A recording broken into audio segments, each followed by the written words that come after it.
Bienvenue au podcast Le Temps d'arrêt. Bonjour à tous, bienvenue au 43e épisode du Temps d'arrêt. Je suis très heureux aujourd'hui de recevoir un grand amateur de basketball, William Thériault, qui est journaliste, pigiste pour la presse et chroniqueur pour Alley-Oop 360. William, ça va bien? Oui, ça va très bien et toi-même. Très bien, merci beaucoup. On est à quelques jours du début de saison de la NBA. Alors, je me suis dit que ça allait être très intéressant pour nos auditeurs d'avoir un passionné et un grand connaisseur de basket. Euh, pour commencer, j'aimerais que tu nous expliques, on va s'éloigner un petit peu du basket de la NBA, mais comment ça s'est passé ta première année de couverture de l'Alliance de Montréal? Donc, on sait que ça a été une première année pour l'équipe locale ici. Ça a été très intéressant de les suivre. Comment toi, tu as trouvé ça? Ben écoute, ça s'est très bien passé. Tu sais, si je fais une petite parenthèse, moi, ça a été.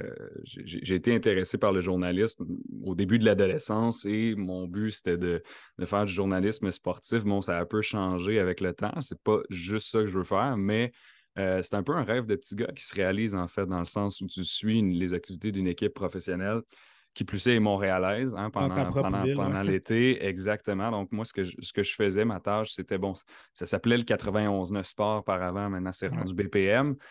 Cet été, c'était le 91-9 et moi, j'étais journaliste terrain pendant les matchs. Donc, mon rôle était de faire des entrevues avec les entraîneurs, les joueurs pendant la rencontre, là, la demi, à la fin, avec le joueur du match, etc. Donc, ça m'a permis d'avoir un contact rapproché avec cette nouvelle équipe-là, cette nouvelle organisation. J'ai parlé plusieurs fois avec Annie Larouche durant l'été pour voir un peu l'évolution de tout ça.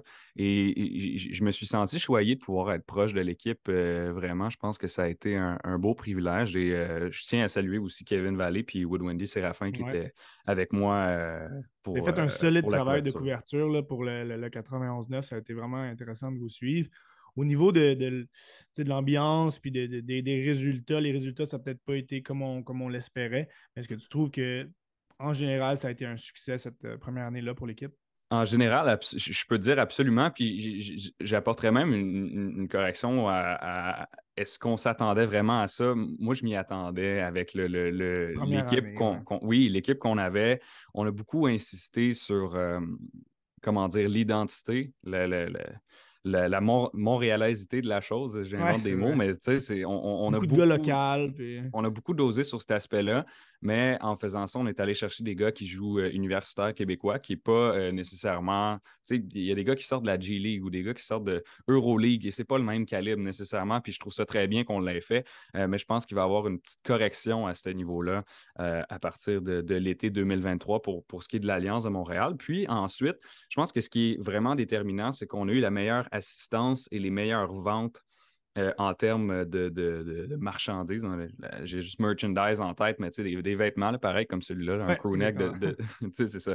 Des produits dérivés de l'équipe. Meilleure vente de toute la LECB sur 10 franchises et meilleure assistance en une moyenne d'environ 2800 par match avec deux matchs qui étaient sold out, le premier et le dernier de la saison. Puis le dernier de la saison, c'est cool à dire parce que il était salle pleine. Puis on était déjà éliminé depuis longtemps. Donc, ça te montre à quel point, Beaucoup d'engouement. oui, c'est ça, il y a un engouement à Montréal, je pense, pour le basket. Et l'Alliance de Montréal à l'Auditorium de Verdun, pour moi, c'est la meilleure façon de commencer à amener ça, d'introduire ça dans les habitudes sportives des Montréalais. T'es près de l'action. Ça a été cool aussi de voir certains joueurs de la NBA, Luguentz Chris Boucher, assister Ouais. à quelques rencontres. Si tu le veux bien, on se reparlera de la prochaine année de l'Alliance en marge du début de la saison 2023 l'année prochaine.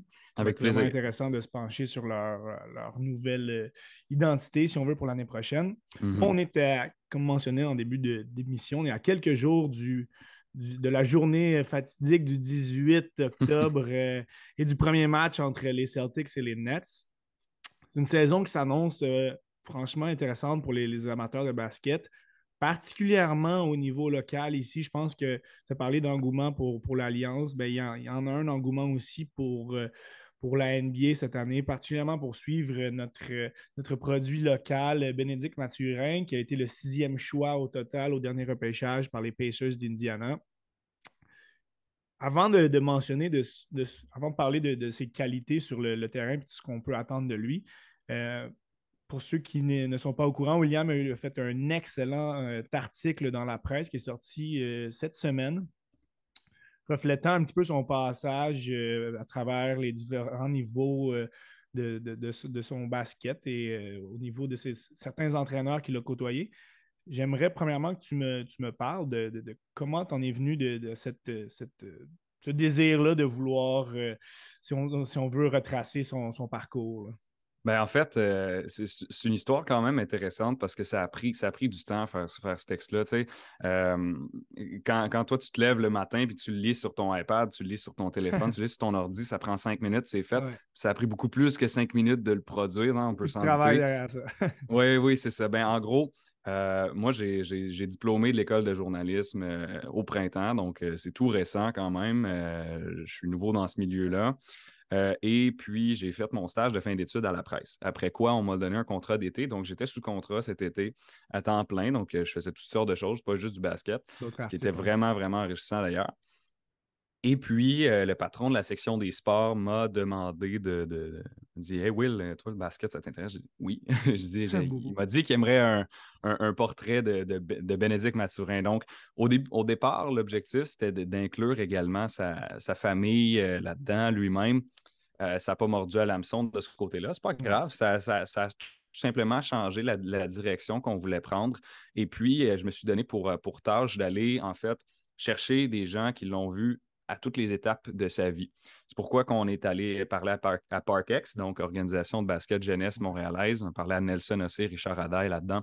C'était super pertinent comme intervenant. Par la suite, ça c'est drôle, ça a été compliqué à trouver. La NBA Academy, c'est situé à Mexico City. Après son départ de Montréal, Ben est allé au Mexique pour 2 ans. Les relations médias de NBA Academy, ça ne fonctionnait pas. Là. Ah, c'était pas C'était facile. difficile. Donc, le coach, je l'ai trouvé sur Instagram. C'est pour OK. te dire là, à Wow. quel point c'est. Donc, j'ai réussi à lui parler. Hernan Olaya, un super belle personne avec qui j'ai eu l'occasion de discuter. Et par la suite, ça a été Jack Murphy à l'Université d'Arizona, Ça a dû être où il a passé spécial de 2 ans. lui parler à lui. Là. Oui, absolument, parce que, en fait, à l'Université de l'Arizona, pour ceux qui ne savent pas, Ben est allé 2 ans là-bas, donc freshman, sophomore, ensuite il a fait le saut vers la NBA. Il y a eu un changement d'entraîneur-chef. Donc, Jack Murphy, lui, c'est un assistant et c'est le seul qui l'a vu, en fait, les 2 ans. Donc, il a pu me parler de l'évolution, de la progression à travers le temps. Et avec ça, j'ai parlé à Oumar Balo. Puis ça, c'est spécial. Oumar Balo, c'est son coéquipier à Bénédicte Mathurin. Il a côtoyé à la fois à la NBA Academy et par la suite à Arizona. Donc, il y a aussi un jeu de perspective là-dedans. Donc, ça fait 5 intervenants. Tu combines ça, tu essaies de raconter une histoire à travers ça. Puis, c'est ce que j'ai essayé de faire avec cet article. Vous pouvez aller lire cet excellent article sur la page Twitter de William ou encore sur la presse dans la section sport, Yes. basketball. Donc, sans vraiment faire un résumé de ton article, on vient au moment où Bénédicte Mathurin vient de gagner le joueur de l'année dans le Pac-12 avec Arizona. Il a eu une excellente saison. Arizona ont gagné leur division. Ça a moins été bien. Ça n'a pas été comme ils voulaient durant le March Madness. Mais il est repêché avec une moyenne de 17,7 points par match. Revient de plusieurs matchs hors concours, vraiment de qualité. Là. Dans la majorité de ses matchs, il a été dominant. En ce moment, ne sera peut-être pas partant pour le début de l'année. Mais qu'est-ce que tu t'attends de Bénédicte Mathurin pour cette année? Honnêtement, si j'y vais de façon osée, moi, je lui donne le titre de recrue de l'année. Moi, Oh, j'aime ça. si j'y vais de façon osée, et je sais que c'est pas, je sais qu'il n'est pas le favori. Il fait partie des candidats, cependant, et je vais te donner 2 points de vue. Ok? Je vais te donner le point de vue le plus réaliste possible, et ensuite celui qui est un petit peu ambitieux et pour lequel j'ai des Parfait. espérances personnelles parce que, bon, sentiment d'appartenance, Ouais. etc. De façon réaliste, il va être, selon moi, l'une des 3 meilleures recrues de la Ligue. Je pense que c'est très possible de le voir parmi ce top 3. Si ce n'est pas le top 3, ce sera le top 5. Pour moi, c'est certain qu'il peut être dans l'équipe là, All Rookie, là, la première équipe d'étoiles Ouais. des recrues dans la NBA cette année. C'est un gars qui est prêt pour la Ligue. Il avait hésité d'y aller l'an dernier au repêchage. Il aurait été un choix de fin de première ronde. Regarde ce qu'il a fait en une Ouais. année. Très Il bonne s'est décision. amélioré, gagné joueur de l'année dans le Pac-12, comme tu l'as mentionné. Et il a montré qu'il était un produit, l'expression c'est NBA ready. Il a montré qu'il était prêt. Et je ne sais pas si vous avez suivi, là, je m'adresse aux auditeurs, je ne sais pas si vous avez suivi la pré-saison, mais Ben a sorti un match de 27 points 27 récemment points, ouais. contre les Knicks. Et moi, je ne pense pas que c'est un cas de figure unique. Je pense que ça va se reproduire durant la saison régulière. Si tu veux mon avis, je lui donne peut-être des moyennes de 16 points avec 3-4 rebonds, puis 2-3 passes là, cette année. Là. Moi, c'est ce à quoi je m'attends, avec des pourcentages de tirs qui vont être un peu plus faibles parce que les recrues ont tendance à moins bien tirer dans l'NBA parce qu'il y a une adaptation qui se fait. Mais ça, c'est complètement normal. Il y a toujours une amélioration qui se fait à partir de la deuxième année.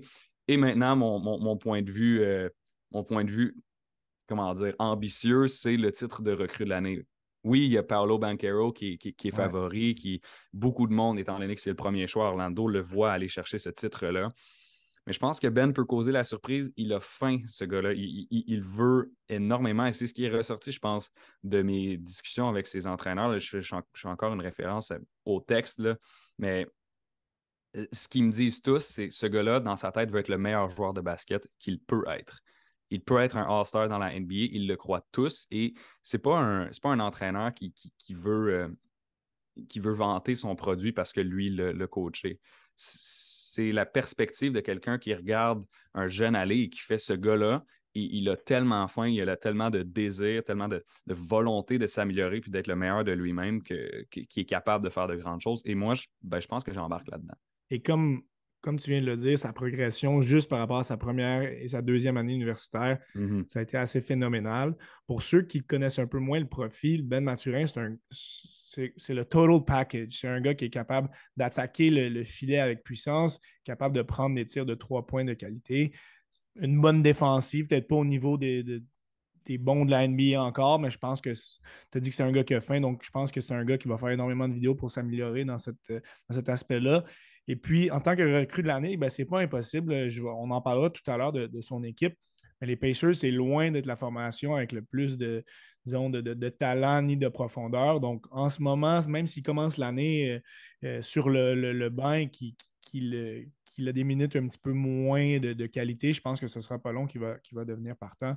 Donc, je pense que c'est tout à fait réaliste. D'autres recrues à surveiller, tu as parlé de Paolo Banchero, le premier choix au total. Ça a été un top 10 vraiment de qualité cette année, là.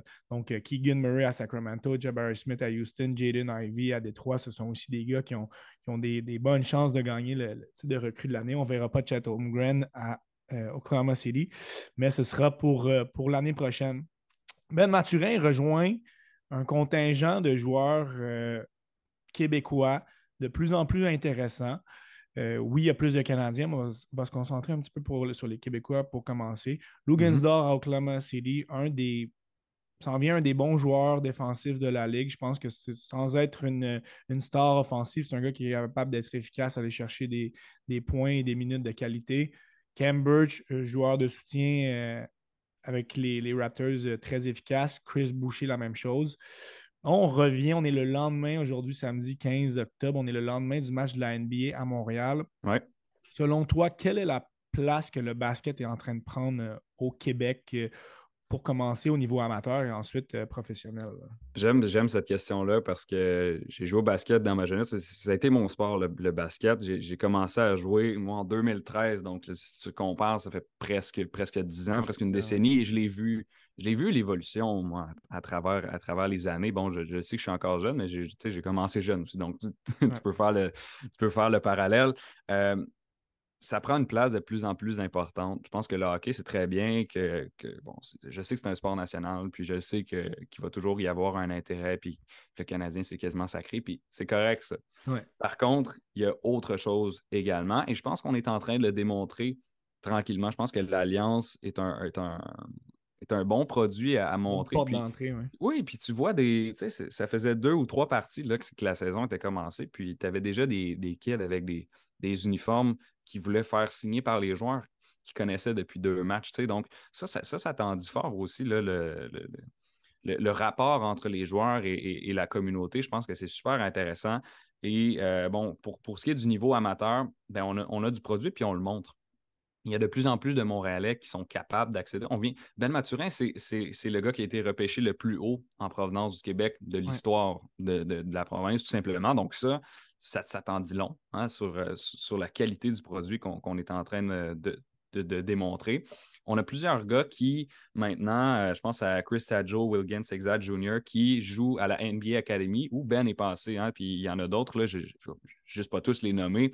Euh, donc, je pense que ce produit-là est de plus en plus intéressant. Je pense que Montréal, dans sa globalité, se définit par son désir de, de gagner puis son désir de compétitionner parce qu'on a la réputation d'être hungry. Hein? Puis je Ouais. l'ai dit tantôt, d'avoir faim. Puis partout où tu passes, si tu joues dans les tournois AAU aux États-Unis, donc les ligues compétitives d'été pour les adolescents, Montréal a la réputation d'être justement d'être des hustlers. Tu sais, on travaille fort parce que peut-être on n'est pas comme Toronto ou qui est un plus gros bassin de basket qui est davantage, qui est plus avantagé en ce moment au Canada. Mais Montréal, je pense, grimpe des rangs tranquillement et j'aime ce que je vois de ça.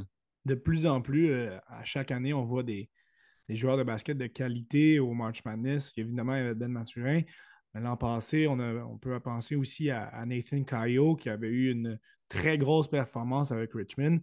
Est-ce que, selon toi, pour finir sur ce sujet-là, est-ce que l'expérience de Ben Mathurin, ça va avoir été une exception dans les prochaines années où c'est possible de voir peut-être pas un gars aussi haut au repêchage, mais de voir des basketteurs québécois sortir en première ronde dans les prochaines Ben, années? ben, comme tu le dis, je pense que c'est un mélange des deux. Ben Mathurin est une exception, oui et non. C'est-à-dire que la prochaine fois qu'on va voir un Ben Mathurin sortir du Québec, ça ne sera peut-être pas l'an prochain ni dans 2, 3 ans. Par contre, ça n'empêche pas qu'il y ait des gars d'ici qui soient repêchés première ou deuxième ronde. Je pense Ouais. qu'il va en avoir dans les prochaines années. Je pense que c'est très possible. Il y en a plusieurs à surveiller. Là, j'en ai mentionné quelques-uns. Donc, oui, je vous invite à suivre les prochaines années parce qu'il y a des gars montréalais qui sont capables de jouer pro. Puis il y en a qui, sans être dans la NBA, il y a des gars de l'Alliance des Montréalais qui maintenant jouent en Europe. Vous pouvez suivre leur saison. Marc-André Fortin, il joue en Allemagne. Nathan Caillot, comme tu l'as mentionné, il joue Ouais. en Pologne. James Jean-Marie joue en Grèce. Il y en a plusieurs des jeunes à surveiller, puis c'est des Montréalais ou des Québécois. Donc, Sont très ça vaut la intéressants. peine, ça vaut la peine de les suivre. Et même si un joueur n'est pas repêché, on peut penser à Ludor qui avait peut-être des espérances après une bonne saison à l'université d'être repêché en deuxième ronde. Ça n'a pas été le cas. Il a signé un contrat par la suite avec le Thunder d'Oklahoma City.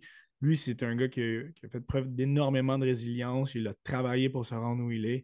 Puis, je pense que c'est très, très gratifiant pour lui de le voir récolter les succès qu'il a en ce moment. On va mettre Ben Mathurin en perspective par rapport aux autres basketteurs canadiens cette fois-ci. La qualité des joueurs est de plus en plus forte. Tu as parlé du bassin en Ontario, principalement à Toronto. Il y a Mhm. d'énormément de bons joueurs de basketball qui sortent en ce moment de là.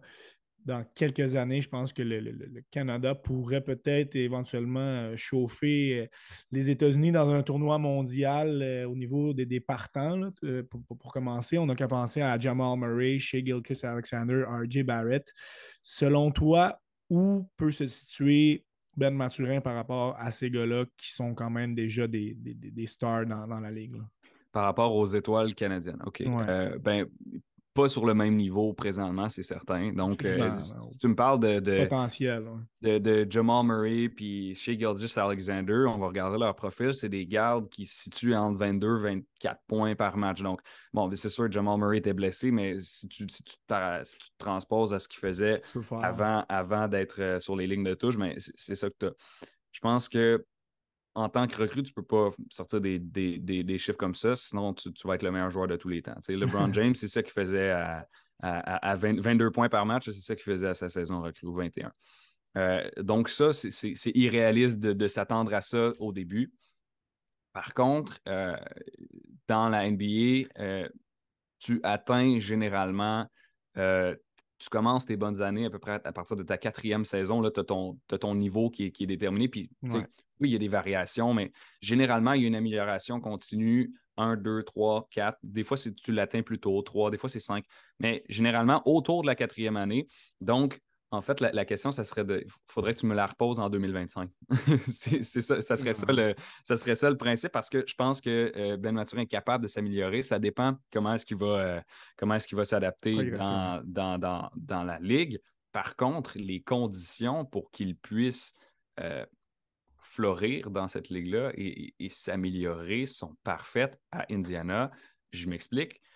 C'est une équipe qui est en reconstruction. Ouais. C'est une équipe qui, au poste de meneur, a Tyrese Haliburton, qui est un excellent passeur, qui, d'après moi, peut dépasser la dizaine de passes par match cette saison s'il s'applique. Il a très bien joué. C'était sa deuxième saison l'an dernier. Il a été échangé à partir des Kings et a été excellent au niveau des passes à Indianapolis. Tu as ce passeur-là au poste 1, tu mets Ben en 2 qui est spécialisé c'est un scoreur. C'est un pointeur, donc pas un rebondeur, pas un passeur. Il va attraper les passes de On va faire Haliburton des points, oui. et les marquer. Et si tu regardes, il n'y a, pas de vedette senior. Quand je dis Non, c'est senior, c'est ça. quelqu'un dans son prime à 28-29 ans. Non, c'est une équipe qui est jeune, c'est une équipe qui s'oriente vers le futur avec un noyau de Tyrese Haliburton, Ben, Chris Duarte à l'aile. Bon, Miles Turner va être échangé, c'est sûr, mais tu regardes ça et tu te dis peut-être dans 3-4 ans, les Pacers vont être capables d'avoir construit quelque chose en fonction des choix au repêchage qu'ils vont effectuer dans les prochaines années. Et Ça risque d'aider Ben Mathurin à grandir dans son cheminement oui, professionnel. Donc, ça va être d'autant plus exactement, intéressant exactement. à suivre. Parlons quelques minutes des Raptors, de notre équipe locale. Après une année 2020-2021 un petit peu décevante, ça a été une belle cinquième position l'année passée avec une fiche de 48-34. Donc, excellent ratio pour l'équipe torontoise. Ils ont fait quand même quelques ajouts de profondeur, là, Otto Porter Jr., Juancho Hernan Gomez, Josh Jackson, mais le noyau est resté le même. Qu'est-ce que tu t'attends des Raptors cette année?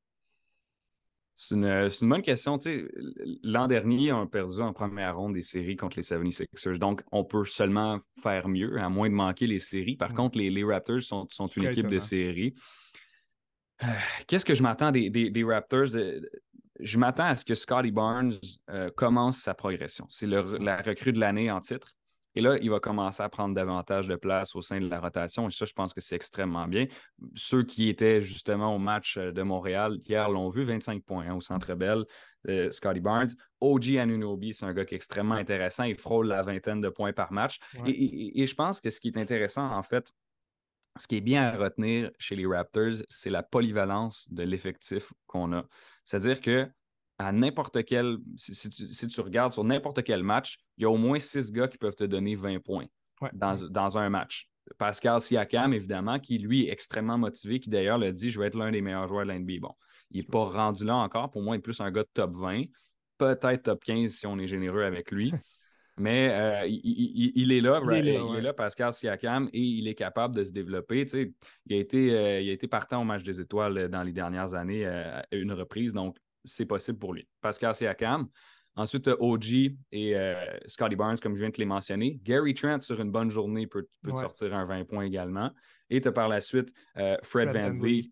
qui est capable aussi de le faire. Donc, quand tu regardes ça, ça fait quand même plusieurs joueurs qui ont la capacité de se rendre là. Chris Boucher aussi, j'ose dire, dans des bonnes journées, peut faire Ouais. un 20 points. Ce ne sera pas un gars Lui, qui va faire une moyenne, bon mais il est tandem capable. avec Precious Achiuwa, là.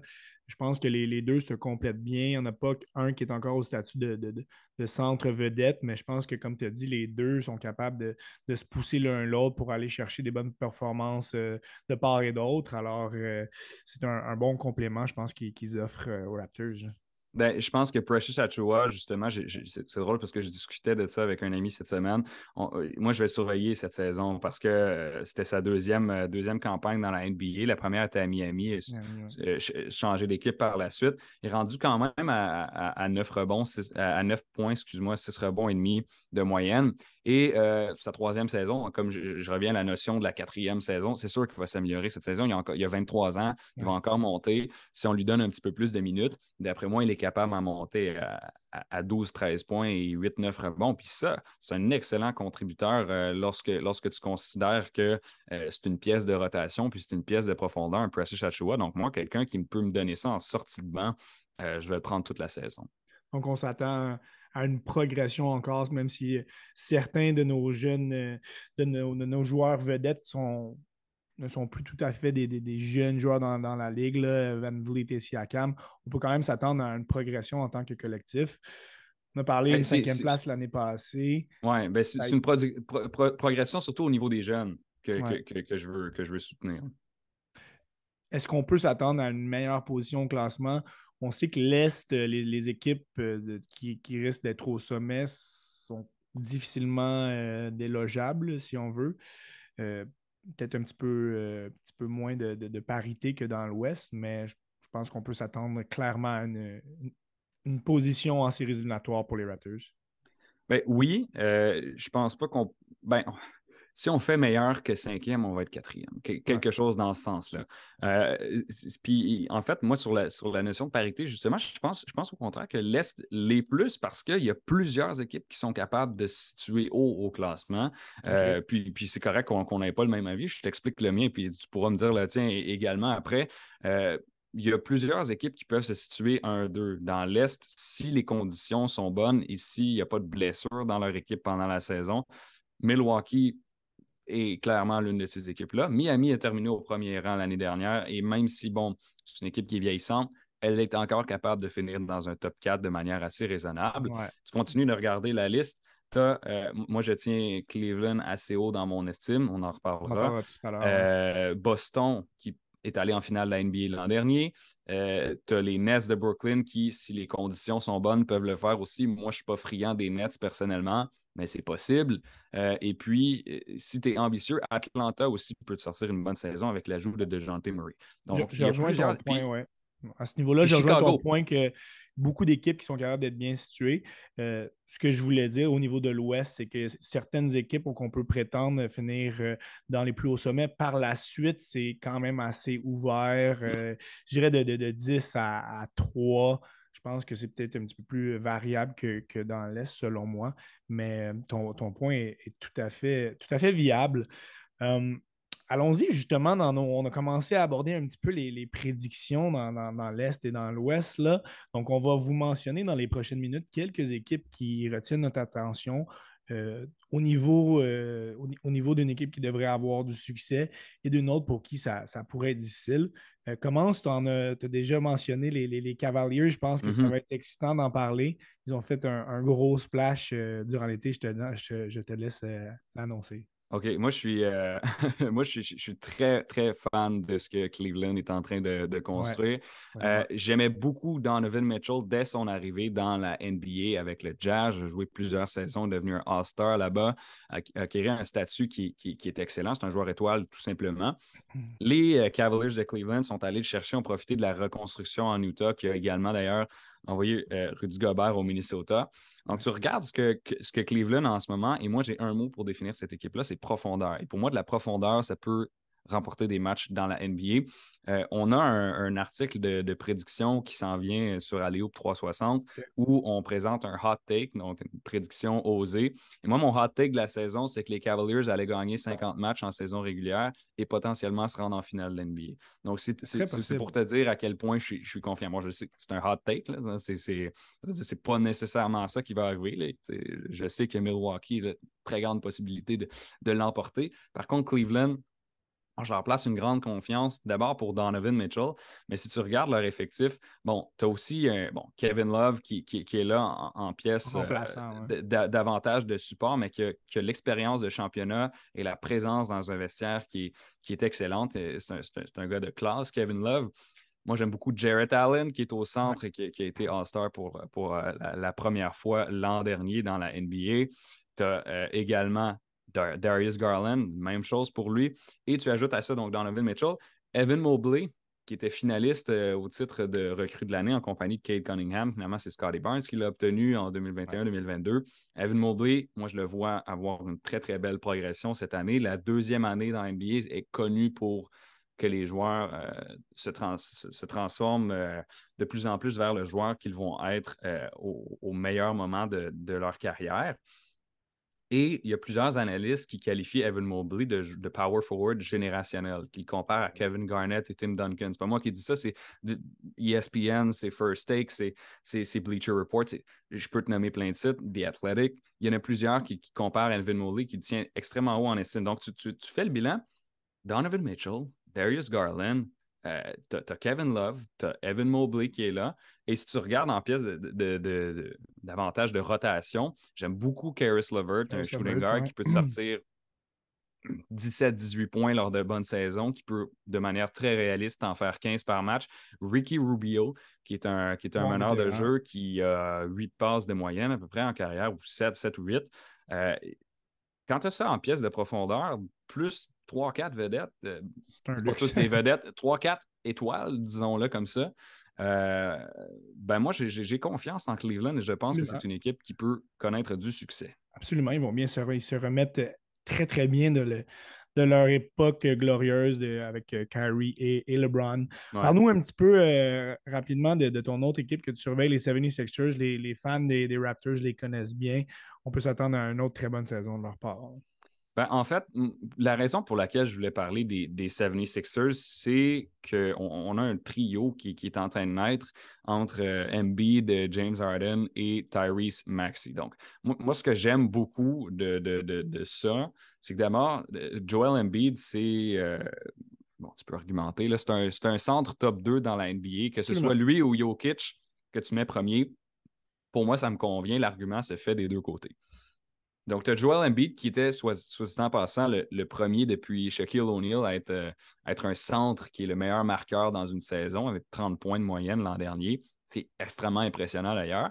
Tu as James Harden qui a remporté l'MVP il y a quelques années et qui est toujours à d'excellentes moyennes, presque un triple-double. Puis bon, non, c'est plus le même joueur exactement. Mais tu as un Tyrese Maxey qui vient compléter ça avec une vingtaine de points par match.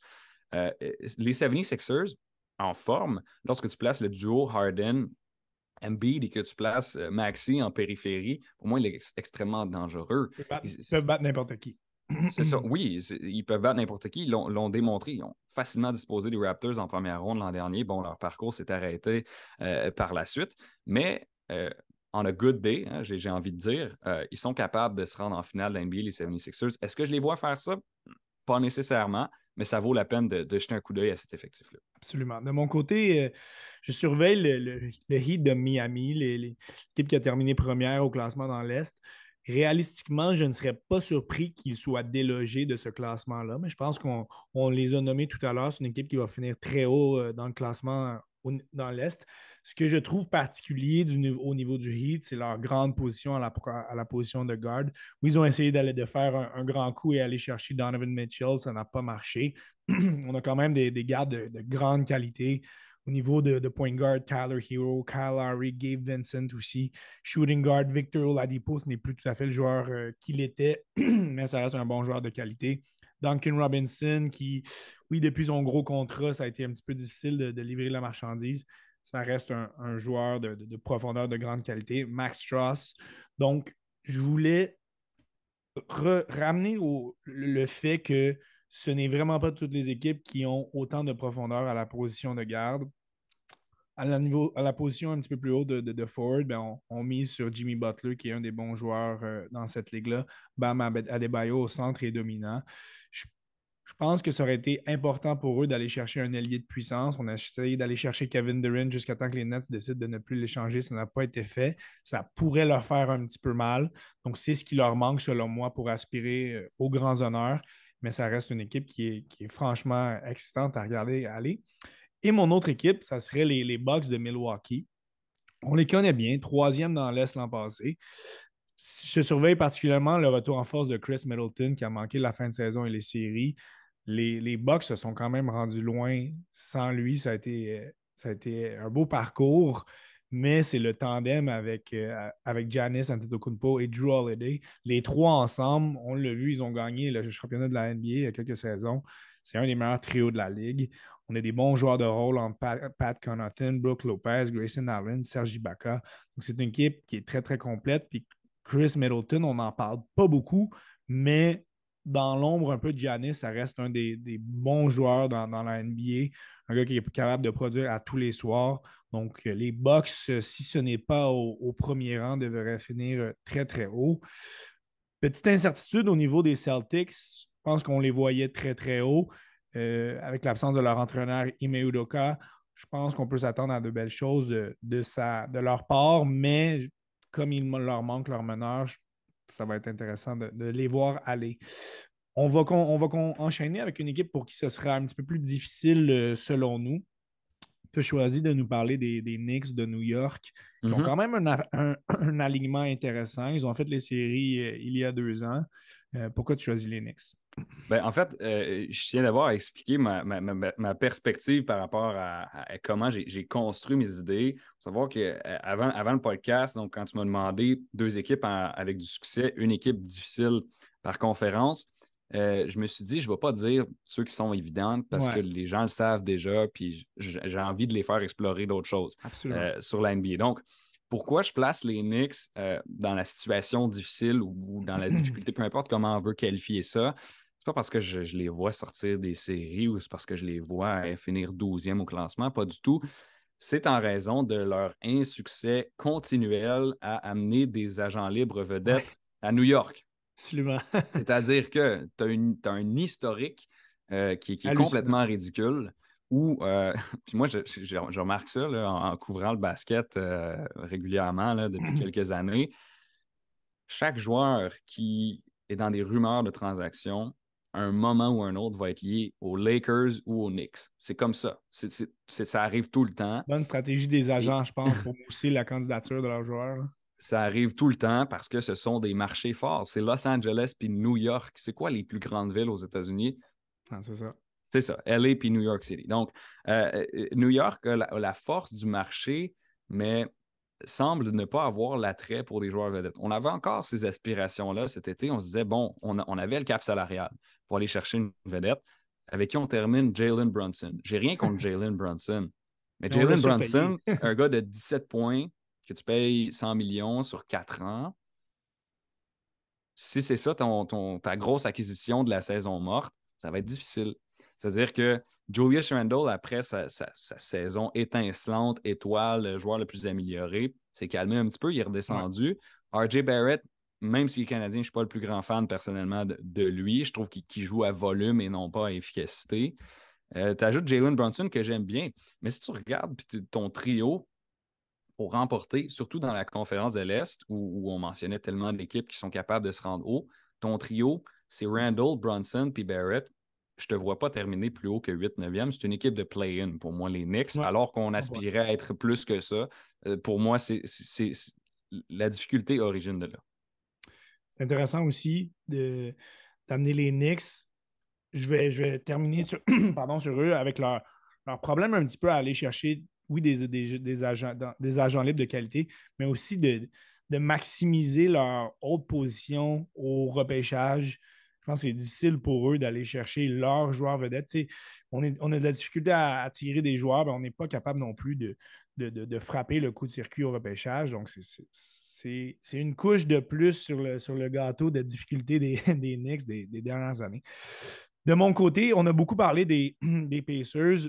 Je vais conclure sur leur sujet en disant que je pense que c'est une équipe qui risque de terminer dans les bas-fonds. Oui, tu as dit, comme tu as mentionné, c'est un petit peu plus prévisible, mais je pense que je voulais apporter le point qu'ils pourraient être des sérieux prétendants à avoir le premier choix au total et potentiellement sélectionner Victor Wembanyama, qui est potentiellement le prochain joueur générationnel au basket. Mm. Donc, si on ajoute lui avec, tu as parlé d'Ali Burton et de Mathurin, ça pourrait faire avant longtemps une équipe très, très redoutable au niveau des Pacers. Mais l'année prochaine, ça risque d'être difficile. On se transpose dans l'Ouest. Euh, Parle-nous pour commencer d'une équipe que tu vois en haut de classement, les Clippers de Los Yes. Angeles. Je suis content de pouvoir dire ça parce que moi, depuis que je suis gamin, les Clippers, c'est mon équipe favorite.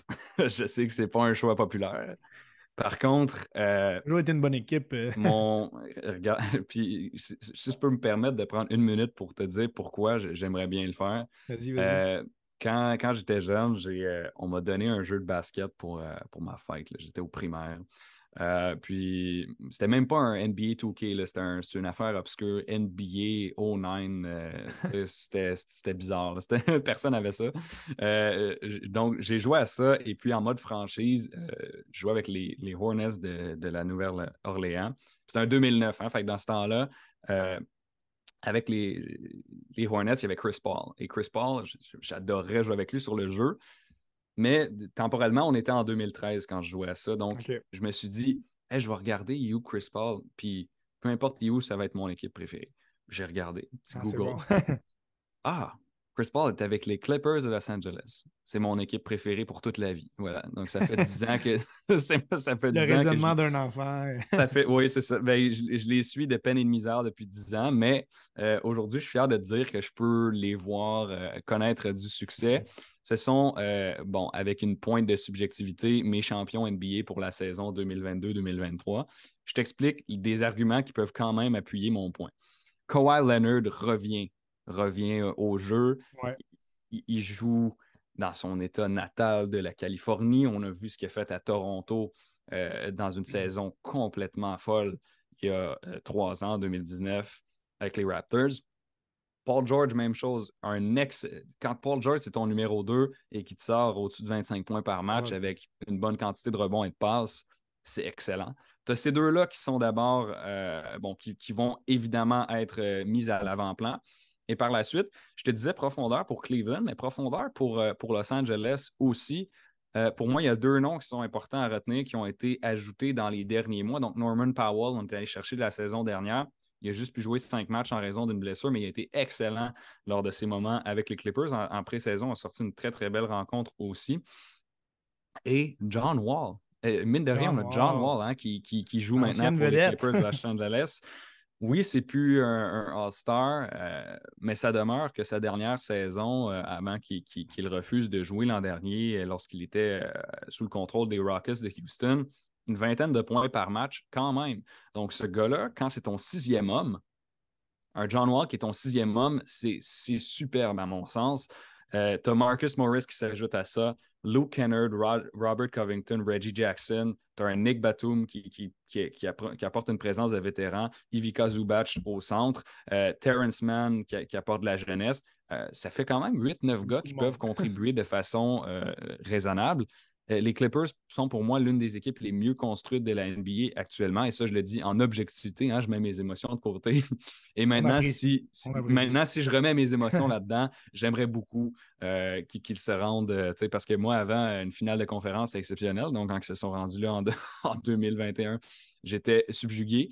Si on est capable de faire une finale de l'NBA, peut-être Jusqu'au bout. un championnat, je serais aux anges. Une équipe qu'on a mentionnée depuis le début de l'épisode qui risque potentiellement de monter au classement et d'avoir une belle progression, c'est les Timberwolves du Minnesota. Tu as parlé de leur acquisition de Rudy Gobert. Ça a été une excellente acquisition de leur part, là.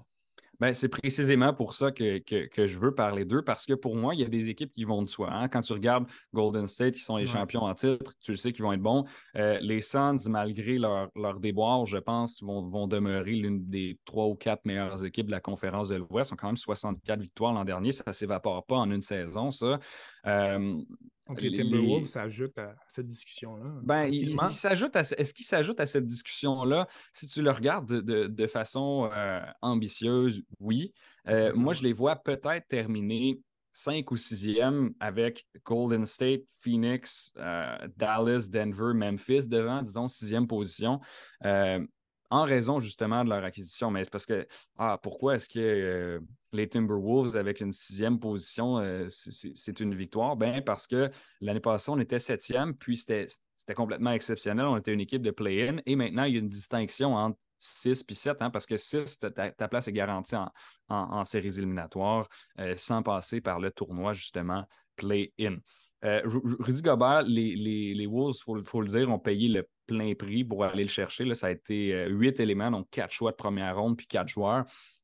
Mais tu l'ajoutes à Karl Anthony Towns, un Anthony Edwards qui va certainement progresser et qui est en ce moment, selon plusieurs, le favori pour être le joueur le plus amélioré cette saison à raison de sa jeunesse et de sa courbe de progression en ce moment. Ben, tu regardes cette équipe-là, tu te dis, si toutes les conditions sont bien remplies, que ces quatre gars-là restent, j'ajoute D'Angelo Russell à ça, ces quatre gars-là restent en santé, puis ça, c'est un enjeu extrêmement important, ils restent en santé et qu'ils produisent, et que Chris Finch continue de les coacher comme il le fait. Chris Finch pourrait être l'un des candidats au titre d'entraîneur-chef de l'année, je pense. Peut-être qu'on peut faire un top 4. Absolument. Ça va être très, très intéressant de les suivre. De mon côté, je voulais cibler les Nuggets de Denver. Ils ont terminé sixième l'année passée avec une fiche de 48-34. On connaît tous leurs joueurs vedettes, deux fois champion en titre du joueur le plus utile de la ligue, Nikola Jokic, là, avec ses 27,1 points par match l'année passée, 13,8 rebonds, 7,9 assists. Il fait tout sur le terrain. Pour un joueur aussi grand, être aussi fluide, ça ne se peut pratiquement pas. Mais je voulais mettre de l'avant le retour de certains joueurs vedettes. Hein. On était capable d'avoir une fiche aussi positive malgré l'absence de deux joueurs clés. On a parlé tout à l'heure du Canadien Jamal Murray. Aucun match l'année passée, torn ACL, donc une reconstruction du genou. C'est très long, mais là, il semble de retour en santé. Et il a toujours eu une excellente chimie avec Jokic. C'est un joueur qui est capable de tirer le ballon avec grande efficacité. Donc, le retour de Murray est franchement excitant pour les Nuggets. Il y a un joueur qui est capable de faire une production quand même assez remarquable compte tenu de son statut, c'est Michael Porter Jr., seulement 9 matchs l'année passée. On parle de problèmes récurrents au dos de son côté. Il a une opération. C'est une blessure qui est un petit peu délicate. Hein? Blessure au dos, ça peut être difficile de s'en remettre, mais en santé, ça pourrait être un très, très bon complément à nos deux joueurs vedettes. Il est capable d'attaquer le panier avec beaucoup, beaucoup d'agressivité et d'efficacité, Michael Porter. On ajoute à ça une belle acquisition en Candavius Caldwell-Pope, qui, selon moi, excelle en défense, n'est peut-être plus dans les discussions pour les meilleurs joueurs défensifs, mais franchement efficace. En plus d'un Aaron Gordon qui est très imposant physiquement. On parle d'un starting five qui est assez impressionnant au niveau des Nuggets. Peut-être un petit manque de talent et de profondeur au niveau du banc, mais c'est une chose qui peut s'adapter au niveau de la saison. Donc, je ne sais pas si tu partages mon excitation pour les Nuggets, mais je les vois très, très haut. Ben, moi les Nuggets, j'ai jamais compris. J'ai jamais compris ça. C'est Jokic. Mais je respecte ta position C'est Jokic, je de les voir, pense. mais je trouve que Jokic est excellent, j'ai rien à dire contre lui. Je le trouve superbe. Par contre, quand tes numéros 2-3 qui sont Jamal Murray et MPJ, sont autant susceptibles aux blessures, j'ai de la difficulté à poser ma confiance en toi. Puis je pense que c'est ça l'enjeu. Puis je l'ai répété à quelques reprises. En bout de ligne, moi, l'année passée, ils m'ont prouvé que c'était une équipe qui pouvait être efficace sans eux, avec leur excellente fiche, ça en est la preuve. Mais là, si jamais ça en venait que ce soit Jokic qui se blessait, ben là, c'est une toute autre conversation. Et je Ah, pense qu'on non. pourrait. Si Jokic se blesse, Le train c'est pourrait dérailler même pas une assez équipe de rapidement. série, là. Une équipe qui a été, oui, que je voulais parler, oui, ils ont Mm. terminé très haut au classement l'année passée, deuxième l'année passée avec 56-26. Les Grizzlies de Memphis, ce que je voulais vraiment souligner, c'est l'apport de la jeunesse de cette équipe-là. Je trouve ça beau de voir une équipe si jeune s'élever si haut au classement et venir chauffer plusieurs grandes équipes de l'Ouest de la NBA. Évidemment, on n'a pas le choix de parler de Ja Morant. C'est sa quatrième saison pour la star offensive. Tu as parlé de quatrième saison. Lui, il est efficace depuis sa première. Ben, je pense qu'il est capable encore une fois d'en montrer un petit peu plus. Là, il a eu 27,4 points par match. Oui, c'est une très haute moyenne, mais je pense que Ja Morant a le potentiel pour faire un 30 points match Je après suis d'accord match. avec toi. Desmond Bain, 24 ans. Ja Morant, 23 ans. Euh, Bain est un excellent complément à la position de garde. Ensuite, on parle de Tyus Jones, 26 ans, et Ziaire Williams, 21 ans, qui est un des bons remplaçants au niveau des gardes. Au niveau un petit peu plus au niveau des forwards, des small forwards et des power forwards, on a les Canadiens Dylan Brooks, 26 ans, Brandon Clark, 26 ans, qui vont bien s'occuper de la position. Le vétéran Steve Adams au centre. Xavier Tillman, 23 ans. Donc, je n'ai pas le choix aussi de parler du point de vue un petit peu plus négatif. La perte de Jaren Jackson, 23 ans aussi, un des meilleurs joueurs défensifs de la Ligue pour moi, pour plusieurs mois. Ça va faire mal. Donc, peut-être que ça va être difficile de terminer deuxième pour eux, parce que Jackson est un joueur très important. Mais je voulais souligner la belle progression de cette équipe-là au niveau de leur âge. Je trouve ça fantastique de voir un noyau aussi jeune, bien performé. On a ajouté le vétéran Danny Green peut-être un petit peu pour cimenter tout ça et ajouter de l'expérience. Mais c'est une belle équipe à voir aller, les Grizzlies.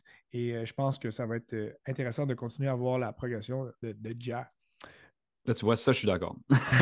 Moi, En parlant de Ja Morant, on n'a pas le choix ouais. de parler de celui qui l'a devancé rapidement au niveau du repêchage.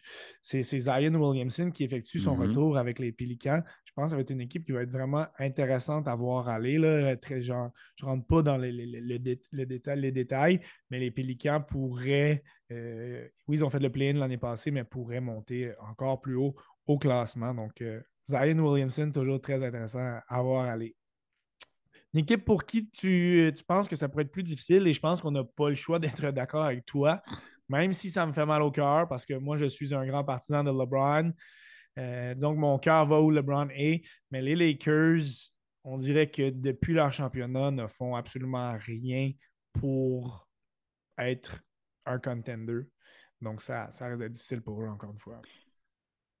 Moi, je pense que, puis j'aime pas ça dire ça, mais l'échange pour aller chercher Russell Westbrook a été le premier élément déclencheur dans Ouais. ce qui a commencé à ne pas fonctionner. Et pas à cause de la qualité de joueur de Russell Westbrook. D'ailleurs, je trouve que les gens le considèrent trop vite comme un joueur fini, ce qui n'est pas du tout le cas. Tu as n'importe quel autre joueur dans la NBA, si tu sors 18 points de moyenne avec 8 passes, tu le considères comme un très bon apport de soutien. Et pour une raison que j'ignore, tout le monde a l'air à considérer qu'il est au même niveau qu'Alfred Payton. Là. Donc, donc ça j'aime pas ça.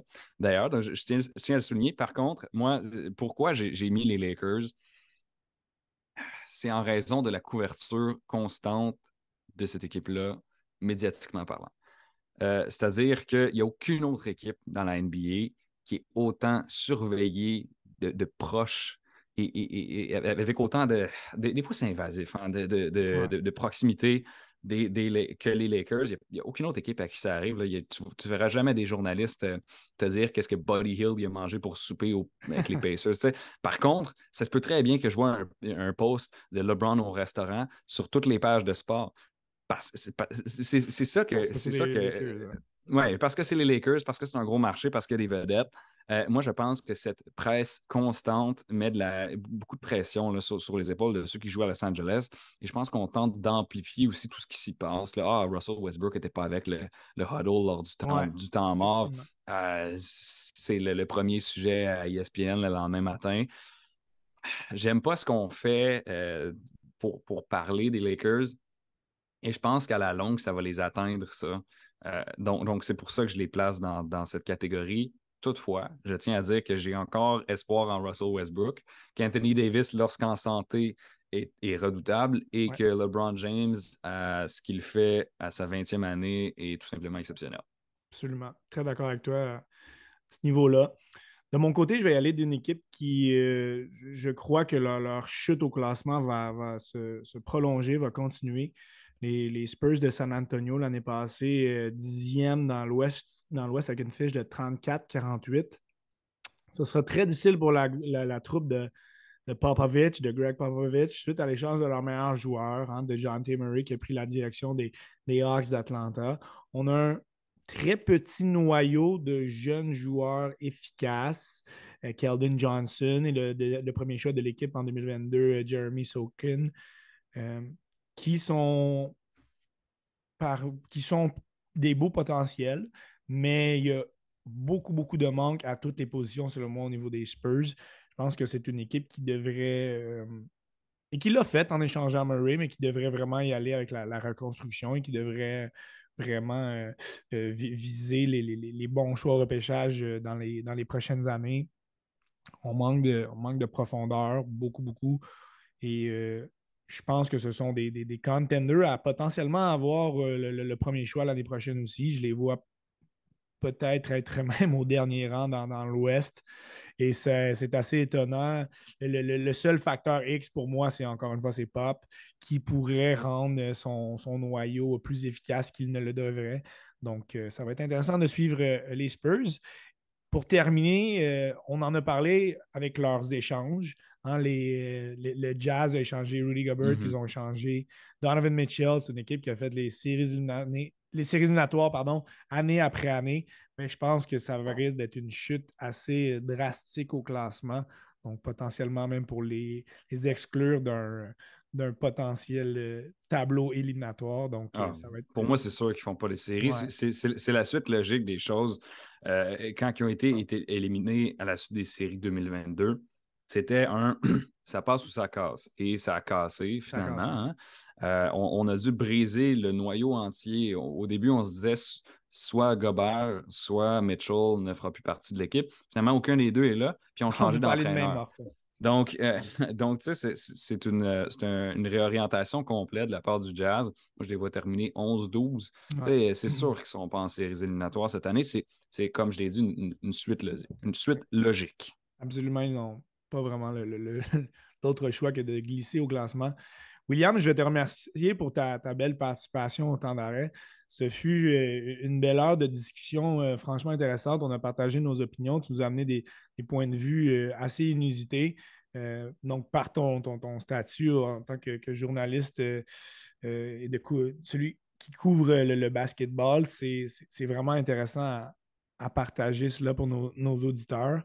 Puis, en terminant, peut-être juste ton niveau pardon, d'excitation et tes anticipations pour la prochaine saison de basket. Là. Ah, ben, mes anticipations pour la saison. Écoute, je suis toujours content qu'une campagne de la NBA débute. Je pense que le podcast d'aujourd'hui vient de résumer là où mon attention va être, c'est-à-dire sur.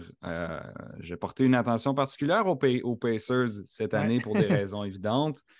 Les Clippers, je vais les suivre religieusement et puis je vais surveiller la fluctuation du classement en fonction des équipes qu'on a nommées, c'est certain. Si je surveille deux équipes, ça va être les Clippers et les Cavaliers de Cleveland cette année. Bien, bien d'accord avec toi. Merci encore pour vrai. Ça fut vraiment, vraiment intéressant comme discussion. En espérant qu'on aura la chance de se reparler en marche soit des prochaines éliminatoires ou même du repêchage ou de la prochaine saison de l'Alliance. Ce fut vraiment très, très enrichissant pour le temps d'arrêt de t'avoir avec nous. Et merci à tous d'avoir été présents et à une prochaine. Ben, merci à toi.